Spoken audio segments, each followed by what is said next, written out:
So అందులో మనకి గుండెకి రక్తం సరఫరా చేసే రక్తనాళాల్లో కాల్షియం డిపాజిట్స్ ఏమైనా ఏర్పడుతున్నాయా అనేది తెలుస్తుంది. సో గుండె రక్త సరఫరాలో ఏదైనా పూడికలు ఏర్పడుతుంటే ఈ కాల్షియం అనేది కూడా డిపాజిట్ అవుతుంది దాని మీద. సో దాని ద్వారా కాల్షియం స్కోర్ అనేది పెరుగుతుంది. సో ఇది వన్ ఆఫ్ ది మార్కర్స్ అనమాట, లోపల రక్త సరఫరాలో పూడికలు ఏర్పడుతున్నాయి అనేది ఒక ఇండైరెక్ట్ ఇండికేటర్ అనమాట. అది అలాగా ఏమైనా అనుమానం ఉన్న వాళ్ళు సిటీ యాంజియోగ్రామ్ అని కూడా చేస్తుంటాం. సిటీ యాంజియోగ్రామ్ అనేది ఏంటంటే, ఇప్పుడు మామూలు యాంజియోగ్రామ్లో అయితే మనం క్యాథెటర్ బాడీలో పెట్టి ఇవన్నీ చేయాల్సి వస్తుంది. అలా కాకుండా సిటీ యాంజియోగ్రామ్లో మందు ఇస్తాం, కాంట్రాస్ట్ ఇచ్చి సిటీ స్కాన్ చేస్తాం. అందులో గుండె రక్త సరఫరా ఎలా ఉంది, రక్తనాళాల్లో ఏమైనా పూడికలు ఉన్నాయనేది మనకు సుమారుగా తెలుస్తుంది. సో వీటి ద్వారా ఏంటంటే మనకి నాన్ ఇన్వేసివ్ టెస్ట్లు మన ఈసీజీ ఎకో ట్రెడ్మిల్లో తెలియనివి కూడా ఒకసారి పికప్ చేయడానికి అవకాశం ఉంటుంది. అయితే ఈ టెస్ట్ అందరిలోనూ చేయాల్సిన అవసరం లేదు. వయసు దాటి మల్టిపుల్ రిస్క్ ఫ్యాక్టర్స్ ఉన్న వాళ్ళలో మనకి బ్లాక్స్ ఉండే అవకాశాలు ఏమన్నా ఉన్నాయి, అది ఏమన్నా ఇందులో మిస్ అవుతున్నావా అనేది ట్రెడ్మిల్లో మిస్ అవుతున్నా చేస్తే.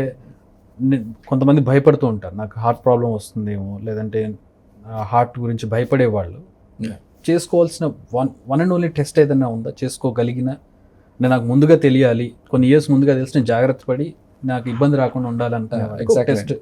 సో ఇంతకుముందు చెప్పినట్లు జనరల్ చెకప్ అనేది 30 years దాటిన తర్వాత ఎవరైనా ఒకసారి చేసుకుంటే బెటరు. అది చేసుకుని అవన్నీ బాగానే ఉన్నాయనుకోండి, వన్స్ ఇన్ 5 years చెక్ చేసుకున్నా సరిపోతుంది. 50 years దాటిన తర్వాత అయితే అట్లీస్ట్ వన్స్ a year చూసుకుంటే మంచిదండి. ఓకే.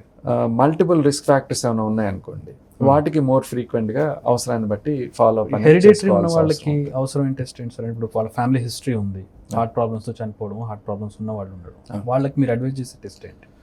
ఇప్పుడు చెప్పిన పరీక్షలేనండి. సో అలాగే రిస్క్ ఫ్యాక్టర్స్లో ఫ్యామిలీ హిస్టరీ కూడా ఒకటండి. సో ఫ్యామిలీ హిస్టరీ స్ట్రాంగ్గా ఉన్న వారిలో ఒక్కొక్కసారి ఈసీజీ ఎకో ట్రెడ్మిల్ నార్మల్గా ఉన్నా కూడా ఇటువంటి వాళ్ళలో సిటీ కాల్షియం స్కోర్ కానీ సిటీ యాంజియోగ్రామ్ కానీ చేస్తుంటాం. సో దట్ ఇందులో 10%లో ఒకసారి ట్రెడ్మిల్లో మిస్ అవ్వచ్చు కాబట్టి వారిని కూడా పికప్ చేయడానికి అవకాశం ఉంటుంది. కాకపోతే ఇంపార్టెంట్ కాషన్ ఏంటంటే, ఈ సిటీ యాంజియోగ్రామ్ అనేది ప్రతి ఒక్కరూ చేసుకోవటం అనేది కరెక్ట్ కాదు. డాక్టర్ గారి సలహా ప్రకారం అవసరాన్ని బట్టే చేసుకోవాల్సి ఉంటుంది. ఎందుకంటే సిటీ యాంజియోగ్రామ్లో కూడా కొంత రేడియేషన్ ఉంటుంది.